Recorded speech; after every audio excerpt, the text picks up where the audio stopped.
Hello everyone, welcome back to my channel Drishti में। तो आज मैं लुसेंट मध्यकालीन भारत के इतिहास में बहमन राज्य टॉपिक पढ़ने जा रहे हैं। बहमन राज्य टॉपिक को आज हम कवर करेंगे।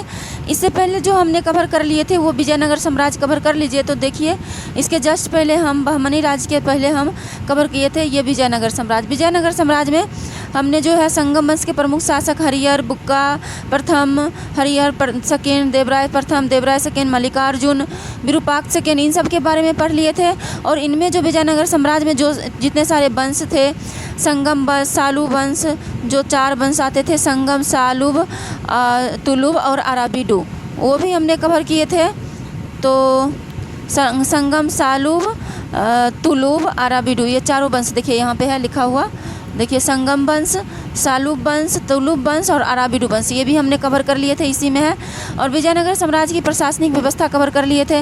विजयनगर साम्राज्य में कौन सारे यात्री आए थे वो सब कवर कर लिए थे। तो आज हम कवर करने जा रहे हैं बहमनी राज्य। बहमनी राज्य से भी 2-3 साल गैप करके क्वेश्चन आ जाते हैं। तो चलिए एक नज़र देख लेते हैं, ताकि एग्ज़ाम में हमको अगर क्वेश्चन आ भी जाए तो छूटे ना। तो ये देखिए, कह रहा है कि बहमनी राज्य जो है मोहम्मद बिन तुगलक के शासनकाल में 1347 ईस्वी में हसन गंगू ने बहमनी राज्य की स्थापना की। तो क्वेश्चन ऐसे बनेगा कि जो बहमनी राज्य की स्थापना कौन करते हैं, तो हसन गंगू। और कब करते हैं? 1347 में। किसके शासनकाल में? मोहम्मद बिन तुगलक के शासनकाल में। यानी जिस समय नॉर्थ में मोहम्मद बिन तुगलक का दिल्ली पे शासन होता है, वो मतलब कि साउथ में, यानी साउथ और नॉर्थ के बीच में किसकी स्थापना करते हैं? बहमनी साम्राज्य की स्थापना करते हैं। आगे है, ये किस नाम से गद्दी पर बैठते हैं? तो हसन गंगू अलाउद्दीन हसन बहमन शाह के नाम से गद्दी पर बैठते हैं और गुलबर्गा को अपनी राजधानी बनाया। गुलबर्गा कहाँ है? आप कमेंट में ज़रूर पूछिएगा, क्वेश्चन हम बताएंगे। नेक्स्ट है, इसकी राजभाषा मराठी है, या फिर कमेंट में इसको बताइएगा गुलबर्गा कहाँ है। गूगल से सर्च कर लीजिएगा, आपको याद रहेगा। अगर आप गूगल से चीज़ें सर्च कीजिएगा तो फिर वो चीज़ें हम भूलते नहीं हैं कभी। नेक्स्ट है, इसने अपने साम्राज्य को 4, और ये बहमनी राज्य की जो राजभाषा थी ना, वो मराठी थी, याद रखिए। क्योंकि देखिए, हमारा इंडिया ये है, इंडिया ये रहा, और ये पूरे 1 मिनट, सॉरी, इसको हम मिटा देते हैं, यहाँ पे बनाते हैं। ये जो हमारा इंडिया है, ऐसे करके हम कैसे भी बना रहे हैं। अब देखिए, इंडिया ये पूरे नॉर्थ का पार्ट है, ये पूरे साउथ का पार्ट है। अब ये जो बीच में आ जाएगा, ये पूरे नॉर्थ का पार्ट है, ये बीच में आ गया, ये ईस्ट वेस्ट है और ये ईस्ट है, यानी ये पूर्व है, ये पश्चिम है। तो ये जो यहाँ पे जो ये बीच वाला पार्ट है, महाराष्ट्र और ये कर्नाटक का, इन दोनों को, कर्नाटक का भी कुछ भाग और महाराष्ट्र का भी कुछ भाग बहमनी राज्य में आ जाता है। तो बहमनी राज्य जिस समय नॉर्थ में दिल्ली में मोहम्मद बिन तुगलक का शासन था, उसी समय इधर जो है बहमनी राज्य की स्थापना होती है और हसन गंगू बहमनी राज्य की स्थापना करते हैं। और उनकी राजभाषा क्या है? मराठी। और विजयनगर साम्राज्य की राजभाषा थी तेलुगु, याद रखिएगा। इसने अपने साम्राज्य को 4 प्रांतों में गुलबर्गा, दौलताबाद, बरार एवं बीदर में विभाजित किया। मतलब कि जो हसन गंगू था, यानी कि इनका नाम था अलाउद्दीन हसन बहमन शाह, ये अपने प्रांत को 4 भाग में बांट देते हैं। गुलबर्गा, दौलताबाद, बरार और बीदर। बीदर भी कर्नाटक में है, और ये सब कर्नाटक के आसपास। ये सब हमको अभी कमेंट करके बताइएगा कि ये सब गुलबर्गा कहाँ है अभी के समय, अभी किस राज्य में पड़ेगा गुलबर्गा, दौलताबाद और बरार। गूगल से सर्च कीजिएगा, नहीं पता चलेगा तो कमेंट में पूछिएगा, मैं ज़रूर कमेंट कर दूंगी। इसकी मृत्यु 11 फरवरी 1358 को हो गई है। और जो है बहमनी राज्य की जो स्थापना किए थे हसन गंगू, यानी अलाउद्दीन हसन बहमन शाह की मृत्यु कब हो जाती है? 11 फरवरी 1358 में। मतलब ये 1347 में गद्दी पे तो बैठते ही हैं, और 1358 में इनकी मृत्यु हो जाती है। इनकी मृत्यु के पश्चात इनका पुत्र मोहम्मद शाह प्रथम सुल्तान बना। और इनकी जब मृत्यु हो जाती है तो कौन सुल्तान बनते हैं? मोहम्मद शाह प्रथम सुल्तान बनते हैं, इनका पुत्र। और इसके काल में ही सबसे पहले बारूद का प्रयोग हुआ। क्वेश्चन ऐसे बनेगा कि बहमनी राज्य में किस सुल्तान के काल में सबसे पहले बारूद का प्रयोग होता है? तो ये अलाउद्दीन हसन के पश्चात जो उनके पुत्र मोहम्मद शाह प्रथम सुल्तान बनते हैं, तो मोहम्मद शाह प्रथम के समय ही सबसे पहले बारूद का प्रयोग होता है। किसके विरुद्ध में? तो बुक्का के विरुद्ध में बारूद का प्रयोग होता है। आगे है, भीमा नदी के तट पर फिरोजाबाद की स्थापना ताज उद्दीन फिरोज ने की थी। और ये पूछा जा सकता है मे भी कि भीमा नदी के तट पर फिरोजाबाद की स्थापना किसने की थी? ताजाउद्दीन फिरोज ने फिरोजाबाद की स्थापना की थी। फिरोज खगोलिकी को प्रोत्साहन देता था और उसने दौलताबाद के पास एक वेधशाला भी बनवाई थी। तो फिरोज जो है किसको प्रोत्साहन देता था? खगोलिकी को। और कहाँ पे एक ये वेधशाला बनवाई थी? तो दौलताबाद के नज़दीक इसने एक जो है वेधशाला बनवाई थी। फरिश्ता के अनुसार फिरोज फारसी, अरबी और तुर्की के अतिरिक्त तेलुगु, कन्नड़ और मराठी भाषा का भी ज्ञाता था। फरिश्ता एक लेखक हैं, वो लिखते हैं कि जो फिरोज जो था उनको क्या क्या आता था? उनको फारसी आता था, अरबी आता था, तुर्की, इसके अतिरिक्त तेलुगु, कन्नड़ और मराठी भी उनको आता था। तो आगे है सिहाबुद्दीन अहमद प्रथम ने अपनी राजधानी गुलबर्गा से हटाकर बीदर स्थापित की। और सिहाबुद्दीन अहमद प्रथम जो थे वो अपनी राजधानी गुलबर्गा से हटा करके कहाँ ले जाते हैं? बीदर ले जाते हैं। बीदर भी कर्नाटक में है। इसने बीदर का नया नाम मोहम्मदाबाद रखा। और जो सिहाबुद्दीन थे वो बीदर का नाम क्या रखते हैं? मोहम्मदाबाद रखते हैं। क्वेश्चन बन सकता है कि मोहम्मदाबाद जो है बीदर का कौन ऐसे शासक थे बहमनी राज्य में जो अपने राजधानी बीदर का नाम जो है मोहम्मदाबाद रखते हैं? तो वो थे सिहाबुद्दीन अहमद प्रथम। नेक्स्ट है कि बहमनी वंश के प्रमुख शासक। तो देखिए हम देख लेते हैं बहमनी साम्राज्य में प्रमुख शासक कौन कौन हैं। ये बॉक्स वाले थोड़े इम्पोर्टेंट हो जाते हैं। तो देखिए मुहम्मद शाह प्रथम ये रहे थे 1358 से 1375 तक। आगे है अलाउद्दीन मुजाहिद शाह, ये रहे थे 1375 से 1378 तक। दाऊद प्रथम ये रहे थे 1378 तक, बस ये जल्दी ही चले गए। नेक्स्ट है मोहम्मद शाह द्वितीय, ये रहे थे 1378 से 1397 तक, ये रहे थे लगभग ज़्यादा दिन तक। नेक्स्ट है ताजुद्दीन फिरोज रहे थे 1397 से 1422 तक, 25-26 साल तक ये रहे थे। सिहाबुद्दीन अहमद प्रथम ये रहे थे 1422 से 1436 तक। उसके बाद है 1422 से 1436। नेक्स्ट है अलाउद्दीन अहमद सेकेंड, ये रहे थे 1436 से 1458 तक। नेक्स्ट है सुल्तान शमसुद्दीन मोहम्मद थर्ड, सुल्तान शमसुद्दीन मोहम्मद थर्ड रहे थे 1463 से 1482 तक।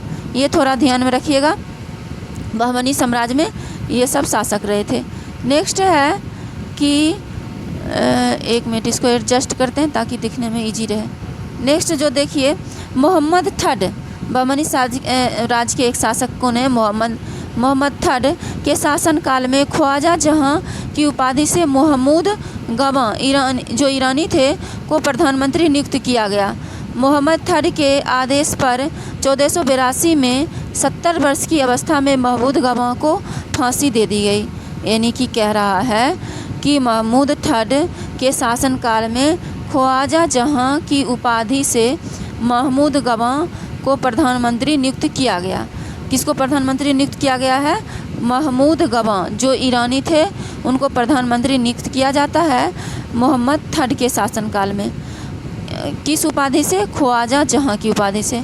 महमूद थर्ड के आदेश पर 1482 में 70 वर्ष की अवस्था में महमूद गवा को फांसी दे दी गई।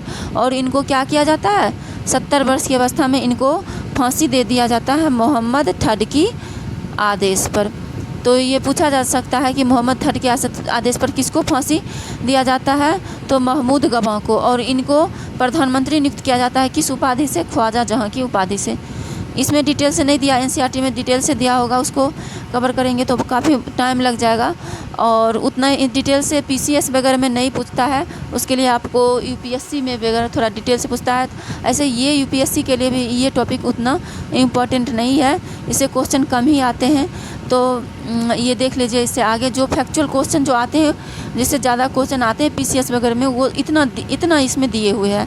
नेक्स्ट है, कह रहा है कि महमूद गवा ने बीदर में एक महाविद्यालय मदरसा की स्थापना कराई। और महमूद गवा जो है बीदर यानी कर्नाटक में एक महाविद्यालय यानी मदरसा की स्थापना करवाते हैं। और इसका भवन जो था 3 मंजिला था। ये मदरसा का भवन 3 मंजिला था। इसमें 1000 अध्यापक और विद्यार्थी रह सकते थे। 1000 अध्यापक और विद्यार्थी रह सकते थे। पूछा जाएगा कि 1000 अध्यापक और विद्यार्थी रहने वाले जो है एक मदरसा की स्थापना किसने करवाया था? तो महमूद गवाह ने। कहाँ करवाया था? तो बीदर में। आगे है, उन्हें भोजन और कपड़ा भी राज्य की ओर से मुफ्त दिया जाता था, और वो जो विद्यार्थी और थे जो उनको मुफ्त भोजन और कपड़ा राज्य की ओर से दिया जाता था। रियाजुल इंसा नाम से महमूद गवाह के पत्रों का संग्रह किया गया, और महमूद गवाह जो पत्र लिखे थे उनको किस नाम से संग्रह किया जाता है? रियाजुल इंसा के नाम से संग्रह किया जाता है। नेक्स्ट है 1470 में रूसी यात्री निकितन बहमनी साम्राज्य बीदर की यात्रा पर आया। नेक्स्ट कह रहा है कि 1470 ईस्वी में रूसी यात्री निकितन बहमनी साम्राज्य बीदर की यात्रा पर आते हैं। इस समय बहमनी राज्य पर महमूद थर्ड का शासनकाल था, और इस समय जो है बहमनी राज्य पर किसका शासनकाल था? महमूद थर्ड का शासनकाल था। 1470 में रूसी यात्री निकितन बहमनी साम्राज्य यानी बीदर की यात्रा पर आया है। कौन आया है? निकितन। कौन सा यात्री है? रूसी यात्री है निकितन। और इस समय बहमनी राज्य पर किसका शासक था? महमूद थर्ड का शासन था। आगे है, बहमनी साम्राज्य के चारों प्रांतों, तरफों या अतरफों, चारों प्रांतों को उस समय क्या कहा जाता था? बहमनी साम्राज्य में तरफों या अतरफों कहा जाता था प्रांत को। चारों प्रांतों के प्रांतपति तरफदार, यानी प्रांतपति को तरफदार कहा जाता था। चारों प्रांतों के प्रांतपति उसके विरुद्ध विशेष से जाने जाते थे। कहा कि बहमनी साम्राज्य के चारों प्रांतों के प्रांतपति उसके विरुद्ध विशेष से जाने जाते थे। दौलताबाद का तरफदार, मसनद ए आली, बरार का तरफदार, मजलिस ए आली, बीदर का तरफदार, आजम ए हुमायूं, और गुलबर्गा का तरफदार मालिक ए नयाब। देखिए ये क्या कह रहा है, इसका कहने का मतलब है कि बहमनी साम्राज्य के जो चारों प्रांत थे, उन प्रांत के जो प्रांतपति थे, मतलब प्रांतपति को तरफदार कहा जाता था, तो उनको किस नाम से जाना जाता था? अब जैसे दौलताबाद के जो प्रांतपति हैं, यानी कि तरफदार जो हैं, उस समय तरफदार कहा जाता था प्रांतपति के, जो प्रांत का हेड होते थे उसको क्या कहा जाता था? तरफदार। तो दौलताबाद के जो प्रांतपति हैं उनको मसनद ए आली कहा जाता था। बराद का तरफदार, यानी बराद का जो प्रांतपति हैं उनको मजलिस ए आली कहा जाता था। बीदर का तरफदार, यानी बीदर के जो प्रांतपति हैं उनको आजम ए हुमायूं कहा जाता था। और गुलबर्गा का तरफदार, गुलबर्गा के जो ये प्रांतपति हैं उनको मालिक नायब कहा जाता था। तो ये विशेष नाम से वहाँ के तरफदार को जाना जाता था। बीजापुर गुलबर्गा तराफ सबसे महत्वपूर्ण में शामिल था, यानी कि बीजापुर गुलबर्गा तराफ, यानी कि बीजापुर गुलबर्गा प्रांत जो था वो सबसे महत्वपूर्ण प्रांत था, ये कह रहा है। नेक्स्ट है कि कलीमुल्लाह बहमनी वंश का अंतिम शासक था। इसकी मृत्यु के समय राज्य 5 स्वतंत्र राज्यों में बट गया। इन स्वतंत्र राज्यों से संबंधित विवरण इस प्रकार है। अब देखिए यहाँ पे कह रहा है कि कलीमुल्लाह जो था, ये पूछा जा सकता है बहमनी साम्राज्य का या बहमनी वंश का अंतिम शासक कौन था? तो बहमनी वंश का अंतिम शासक कलीमुल्लाह था। इसकी मृत्यु, यानी कलीमुल्लाह की मृत्यु के समय बहमनी राज्य 5 स्वतंत्र राज्य में बट गया। अब इनकी मृत्यु हो जाती है, इनकी मृत्यु के समय बहमनी राज्य है 5 स्वतंत्र प्रांतों में बट जाते हैं। और ये स्वतंत्र प्रांत राज्यों से संबंधित विवरण इस प्रकार है। और ये कौन कौन से स्वतंत्र प्रांत हैं ये नीचे दिया गया है। तो देखिए इन स्वतंत्र प्रांत के बारे में हम देख लेते हैं कि इस स्वतंत्र प्रांत के संस्थापक कौन हैं और ये कौन कौन से स्वतंत्र प्रांत है। तो इसको हम देखते हैं। कह रहा है कि बीजापुर किस वंश से थे? आदिल शाही वंश से थे। ये स्वतंत्र प्रांत है। अहमदनगर भी एक स्वतंत्र प्रांत हो गया कलीमुल्लाह जब मर गए तो। और ये किस वंश से थे? निजाम शाही वंश से थे। बरार किस वंश से थे? इमाद शाही वंश से थे। और गोलकुंडा कुतुब शाही वंश से थे। और बीदर बरीद शाही वंश से थे। तो ये पांचों अलग अलग वंश से थे। आगे है बीजापुर के संस्थापक कौन है? तो यूसुफ आदिल शाह हैं। अहमदनगर के संस्थापक कौन है? मलिक अहमद हैं। ये पांचों प्रांत जब कलीमुल्लाह मर जाते हैं तो ये पांचों प्रांत अलग अलग हो जाते हैं और इनके संस्थापक होते हैं पांचों प्रांत के। उसी में बीजापुर के संस्थापक हैं कि यूसुफ आदिल शाह, अहमदनगर के ये इम्पॉर्टेंट है, ये क्वेश्चन आया हुआ है कि किसके कौन से संस्थापक हैं। बहमनी साम्राज्य के समाप्ति के बाद जब 5 प्रांत में बढ़ जाते हैं तो उसके संस्थापक कौन होते हैं। तो बीजापुर के संस्थापक हैं यूसुफ आदिल शाह, अहमदनगर के संस्थापक हैं मालिक अहमद, और बरार के संस्थापक हैं फ़तेहुल्लाह इमाद शाह। उसके बाद है गोलकुंडा के संस्थापक हैं कुली कुतुब शाह, बीदर के संस्थापक हैं अमीर अली बरीद। तो ये हम देख लिए कौन किसके संस्थापक हैं। नेक्स्ट देखते हैं और किसकी कब स्थापना होती है। तो देखिए बीजापुर की स्थापना होती है 1489 में, अहमदनगर की स्थापना होती है 1490 में, बरार की स्थापना भी 1490 में होती है, और गोलकुंडा की स्थापना होती है 1512 में, और बीदर की स्थापना होती है 1526 में। तो इस तरह से 5 प्रांत की स्थापना हो जाती है। नेक्स्ट हम देखेंगे कि मोहम्मद प्रथम के मंत्री, 1 मिनट इसको एडजस्ट करते हैं, थोड़ा बड़ा करते हैं, एडजस्ट हो गई, एडजस्ट थोड़े से बड़े भी दिख रहे हैं। अब देखिए ये जो है कह रहा है कि मोहम्मद प्रथम के मंत्री सैफुद्दीन गौरी ने केंद्रीय शासन का कार्य कई विभागों में विभक्त किया। अब मोहम्मद प्रथम के जो मंत्री थे सैफुद्दीन गौरी, वो केंद्रीय शासन के कार्य कई भागों में विभक्त कर देते हैं। अब ये देखिए बहमनी साम्राज्य के एक तरह से ये प्रशासनिक व्यवस्था है। उसने 8 मंत्रियों को नियुक्त किया जो इस प्रकार है, और मोहम्मद प्रथम ने 8 मंत्रियों को नियुक्त करते हैं जो इस प्रकार है। पहला है वकील ए सल्तनत। वकील ए सल्तनत क्या होता था, दिल्ली के मलिक नायब के समान होता था। दिल्ली में जैसे मलिक नायब होते थे उसी तरह से यहाँ पे वकील ए सल्तनत होता था। नेक्स्ट है वकील ए कुल। वकील ए कुल क्या होते थे, सभी मंत्रियों के कार्य का निरीक्षण जो करते थे, सिर्फ वकील को छोड़कर उनको कहा जाता था वकील ए कुल। नेक्स्ट है अमीर ए जुमला। अमीर ए जुमला बहमनी साम्राज्य में होता था अर्थ विभाग का अध्यक्ष। अमीर ए जुमला क्या होता था, बहमनी साम्राज्य में अर्थ विभाग का अध्यक्ष। वजीर ए अशरफ। वजीर ए अशरफ जो होता था विदेश नीति एवं दरबार संबंधी कार्यों का निष्पादन करता था। अमीर ए अशरफ क्या होता था, विदेश नीति एवं दरबार संबंधी कार्यों का निष्पादन कौन करता था, तो वजीर ए अशरफ विदेश नीति एवं दरबार संबंधी कार्यों का निष्पादन करता था। नेक्स्ट है नाजिर। नाजिर क्या करता था, नाजिर अर्थ विभाग से संबंधित था। बहमनी साम्राज्य में नाजिर जो था वो अर्थ विभाग से संबंधित था। नेक्स्ट है पेशवा। पेशवा क्या होता था, बहमनी साम्राज्य में वकील सल्तनत का सहायक होता था पेशवा। नेक्स्ट है कोतवाल। नगर का प्रमुख पुलिस अधिकारी जो होता था वो कोतवाल कहलाता था। नेक्स्ट है कोतवाल के बाद रहे सद्र ए जहाँ। तो बहमनी साम्राज्य में सद्र ए जहाँ हुआ। नए विभाग धर्म तथा दान विभाग का अध्यक्ष होता था सद्र ए जहाँ, मतलब न्याय विभाग और धर्म तथा दान विभाग का अध्यक्ष। सद्र ए जहाँ न्याय विभाग तथा धर्म एवं दान विभाग का अध्यक्ष क्या कहलाता था, सद्र ए जहाँ। आगे है सुल्तान के महल तथा दरबार की सुरक्षा के लिए विशेष अंगरक्षक सैनिक दल था जिसे साख ए खेल कहा जाता था। यानी कि बहमनी साम्राज्य में सुल्तान का जो महल होता था उस या दरबार, उसकी सुरक्षा के लिए विशेष अंगरक्षक या सैनिक दल होते थे।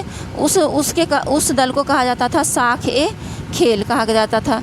यह 4 भागों में या नौबत में विभाजित था जिसके मुख्य अधिकारी सर ए नौबत होता था। मतलब साख ए खेल जो था वह 4 भागों में या नौबत में विभाजित था जिसके अधिकारी को सर ए नौबत कहा जाता था। वो सैनिक का जो दल था उसके अधिकारी को क्या कहा जाता था, सर ए नौबत। आगे है बहमनी राज्य में कुल 18 शासक हुए जिन्होंने कुल मिलाकर 175 वर्ष शासन किए। बहमनी राज्य में टोटल कितने शासक होते हैं, 18 शासक होते हैं जो कितने दिन तक शासन करते हैं, 175 वर्ष तक शासन करते हैं। नेक्स्ट है बहमनी राज्य में, बहमनी राज्य हमने ख़त्म कर लिए और जो स्वतंत्र प्रांत राज्य अब देखेंगे। जो स्वतंत्र हो गए थे प्रांत बहमनी राज्य में, 1 मिनट यहाँ पे देखे थे, इन स्वतंत्र राज्यों से संबंधित विवरण यहाँ पर है। हमने देख लिए थे यहाँ पे स्वतंत्र राज्यों के विवरण। बहमनी राज्य समाप्त हो गया। तब आगे हम देखेंगे स्वतंत्र प्रांतीय राज्य। मध्यकालीन भारत में कुछ ऐसे राज्य हैं जो स्वतंत्र हैं, छोटे छोटे राज्य हैं और स्वतंत्र हैं, और तो इनके बारे में देखेंगे कि इनके कौन मतलब कि राजा हैं और इनकी साम्राज्य कैसी है, इनकी प्रशासनिक व्यवस्था कैसी है। तो यहाँ पे देखिए बहमनी राज्य के बाद हम देखेंगे स्वतंत्र प्रांतीय राज्य। इन स्वतंत्र प्रांतीय के राज्य को हम नेक्स्ट वीडियो में कवर करेंगे। तब तक के लिए थैंक यू सो मच।